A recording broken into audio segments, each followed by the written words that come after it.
Hoy nos vamos a sumergir en una de esas historias que te dejan sin aliento. Es la crónica de una vida que arranca con una maldición y acaba en un lugar que parecía simplemente imposible. Es la historia de Nicky Cruz, contada por él mismo. Para empezar, quiero que nos situemos en un momento muy concreto. Es el 4 de enero de 1955.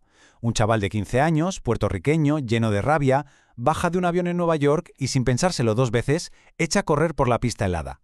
Esa carrera, ese arranque de pura desesperación, es el verdadero comienzo de todo. Claro, al ver a este chico corriendo así, la pregunta es obvia. ¿De qué está huyendo? Para entender por qué corre, tenemos que rebobinar un poco. Hay que ver el mundo del que venía, un mundo que, como vamos a ver, era una contradicción andante. Es que el mundo de Nicky era una locura de contrastes. Por un lado, tenías Puerto Rico, una isla paradisiaca, llena de sol, de música, de vida. Y por otro, su casa.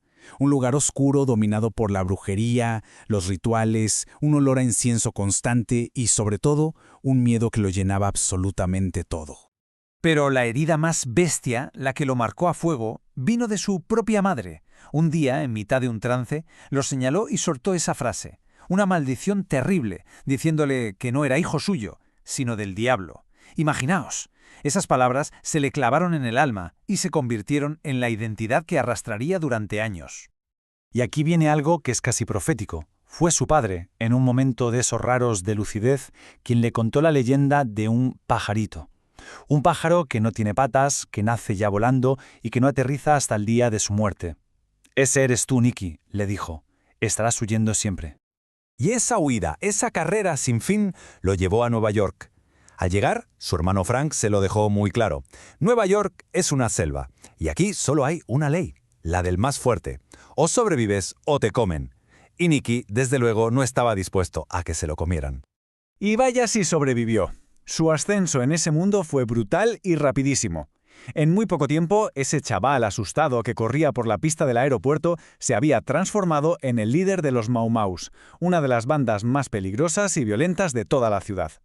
Se alimentó del caos. La vida en la banda era, pues, lo que os podéis imaginar, una espiral de violencia, robos, peleas a diario, drogas, navajas.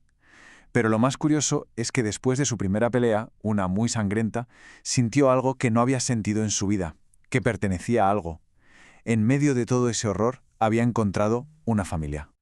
Y es justo en este punto donde la maldición de su madre se hace carne.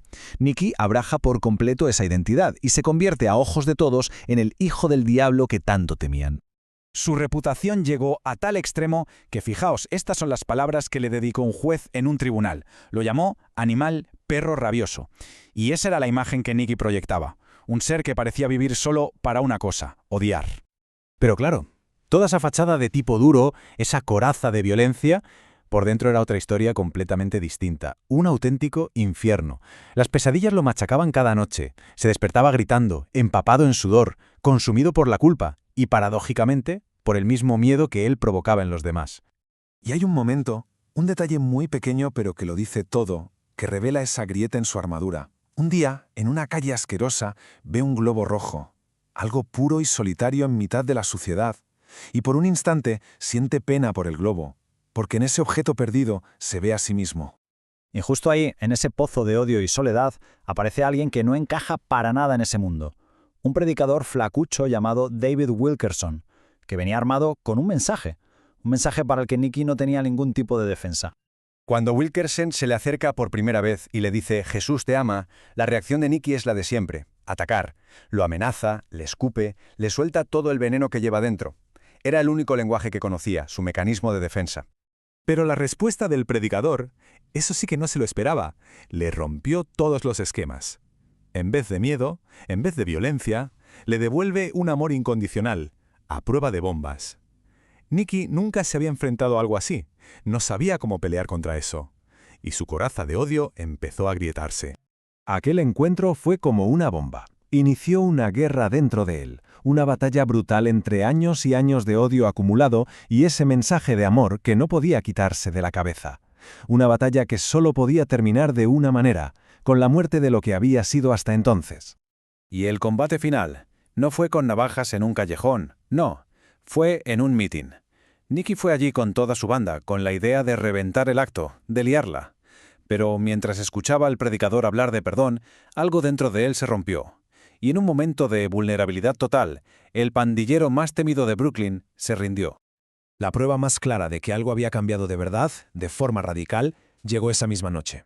Por primera vez en años, Nicky durmió. Y no un rato, no. Durmió 9 horas del tirón, sin una sola pesadilla. El infierno nocturno se había acabado.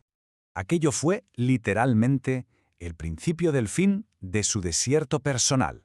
El inicio de una vida nueva, su salida de ese mundo de violencia. Y lo más increíble es que no la empezó solo.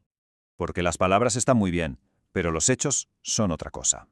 Al día siguiente hizo algo que era impensable. Junto a los otros miembros de la banda, que también se habían convertido, recogieron todo su arsenal, navajas, pistolas caseras, cadenas, y lo llevaron todo a la comisaría. Un acto de desarme total. Esta frase, que en realidad no es suya, pero que resume a la perfección ese momento, lo dice todo. Al entregar sus armas, no solo se las estaba dando a la policía, estaba rindiendo por completo las herramientas de su vida pasada para entregárselas a una causa nueva. Al final, la historia de Nicky Cruz nos deja con una pregunta flotando en el aire. Una pregunta muy potente. Nos hace pensar si de verdad es posible que una vida que ha sido definida por el odio más puro puede ser reescrita por completo por un acto de amor. Sugiere que quizá nadie, absolutamente nadie, está fuera del alcance de la redención.